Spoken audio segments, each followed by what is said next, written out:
Paji pause.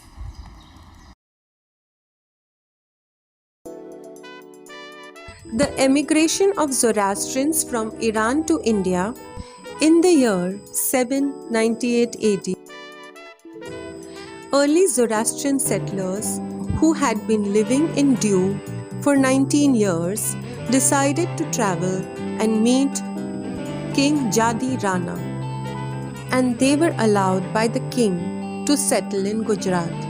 In this way, Sanjan became their first port of call. Sanjan became their first permanent settlement in India. So, I decided to visit these places and explore my Parsi roots. And just as my ancestors started their journey from Sanjan, I decided to start mine too. The distance between station and the Parsi Stamp was just 500 meters, and the colorful and vibrant market tempted me. $10. This route passes through a colorful and vibrant marketplace. I'm in heaven.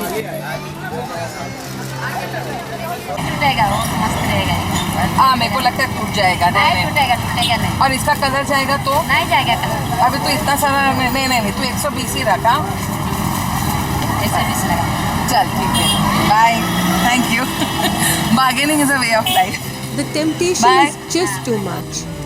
In the year 817 AD, early Zoroastrian settlers who had been living in Dew for 19 years, they started their journey from Dew to Sanjan port by sea. During this journey, they encountered a severe storm in the Arabian Sea. Seeing that the situation was dire, they prayed to Ahura Mazda to spare their lives. They vowed that if they would reach Sanjan safely, they would establish a fire temple there. Ancestors who, after the downfall of their empire under their last monarch, Yazdazad Shahryar, for the sake of their religion, dearer than life, left their native land and suffering innumerable hardships at length, landed at this once famous port of Sanjan and settled under the protection of its kind and benevolent Hindu ruler Jadi Rana. By the blessings of Ahura Mazda, they reached Sanjan safely and met King Jadi Rana. That's when the famous sugar and milk incident took place.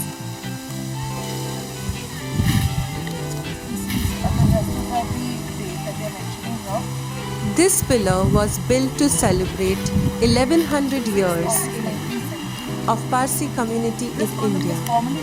The community made its mark and prospered in India. The philanthropic members of the community decided to build a monument to commemorate safe landing of the Parsis and the sacred fire in Sanjan.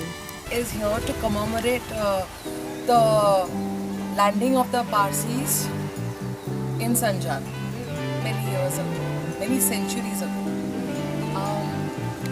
It has a lot of relevance for the Parsi community. Every year, as far as I can remember, there used to be a gamba, that is a community dinner, where people are invited. The pillar is encrypted in 3 different languages: Gujarati, English, and Persian. The same message has been written in Persian language. And now I'm going to do a bit of time travel to see the legacy that we are leaving behind for our future generations. I'm going to check out something new that wasn't around when I was a kid, but it is here now for the future generation. Monday 20th November 2000 AD, so about 22 years back. This time capsule, donated by the House of Godrej, was buried ceremoniously to the chant of our hymns and commissioned by the trustees of the Bombay Parsi Panchayat. It contains replicas and miniatures of items which exemplify the heritage of our Zoroastrian community since its landing in India 13 centuries ago.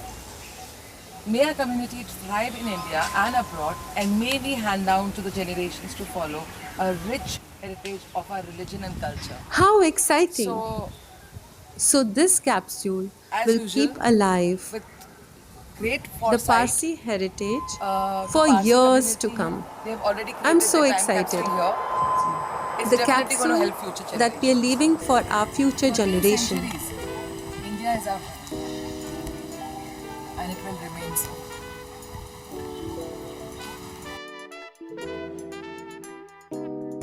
So this place has a lot of relevance. It's in Sanjan, barely 10 kilometers from Bhopal. Thanks to the salty air, Sanjan is very close to the sea. This has stayed good, but I hope I will this. As a child, I often wondered how the boats could have landed near the pillar. The biggest mystery of my life is about to be solved. I feel so happy connecting with my roots. As a kid, I had come here, but that was years back. And here I am again. Beautiful weather, even on a hot sunny day. The list of people who donated to get. Gujarat has so much to offer the Parsi community. I'm on my way to Nargol. But first, let me take you to the place we actually landed. Barely 2 kilometers from Sanjan station. Who would believe that this narrow road along the mangroves would actually lead us to the once famous Sanjan port? So we are heading now to a very, very important and relevant place, but not many really know about it. In fact, I have never been there or heard of it, but this is going to be the exact spot where the Parsis had landed their boat in Sanjan. I have often wondered, in fact, ever wondered, if there is no sea, how could the boats land in Sanjan? But there is a creek, and therefore there is a way for the boats to come. And that is where we are heading. So finally the mystery in my life is getting cleared.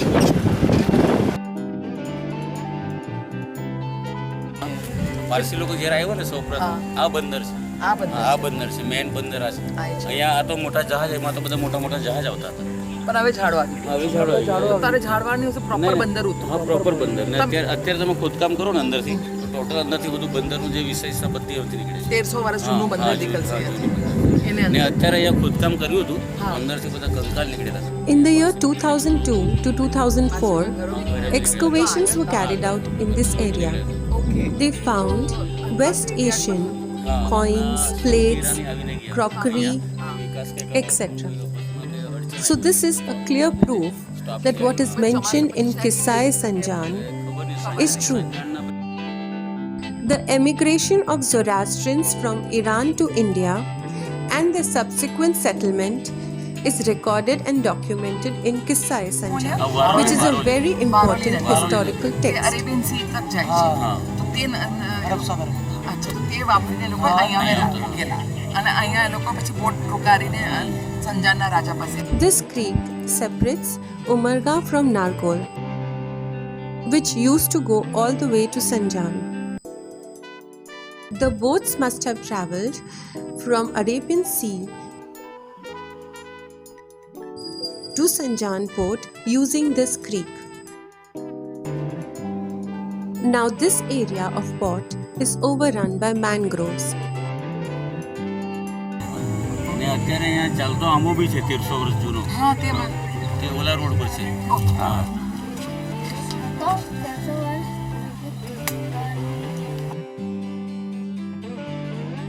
આ ઝાડ પાસે તાર ગીલીના ઝાડ પાસે હા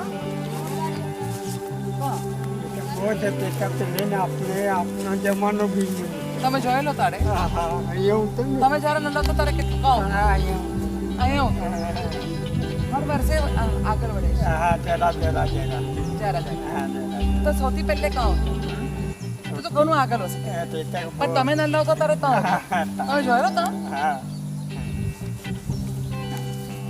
So there is a very unique mango tree. It is believed that it pops a certain distance every year. Let's go have a look at it.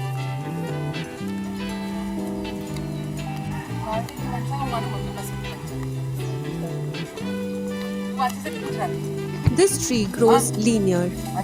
The new trunk grows and the old trunk dries out.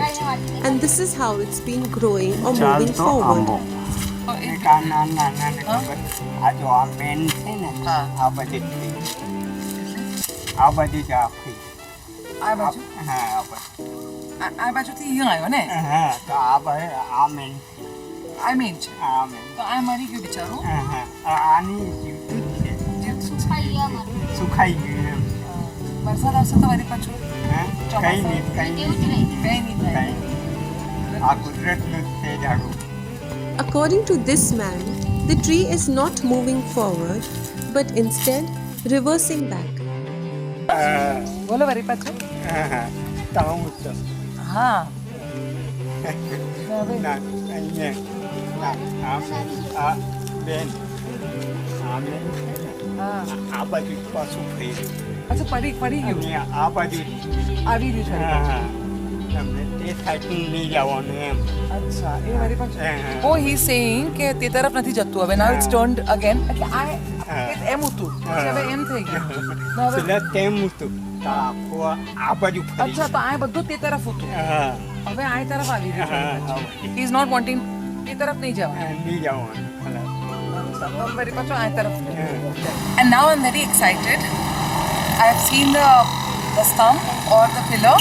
I'm heading to my native village, Nargol.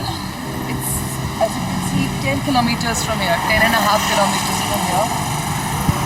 And though the Parsis may not have landed there, the Govadias made their mark right there. So let's go. My journey to discover my Parsi roots will continue as I travel to Nargol. Join me in my next episode as we discover Nargol.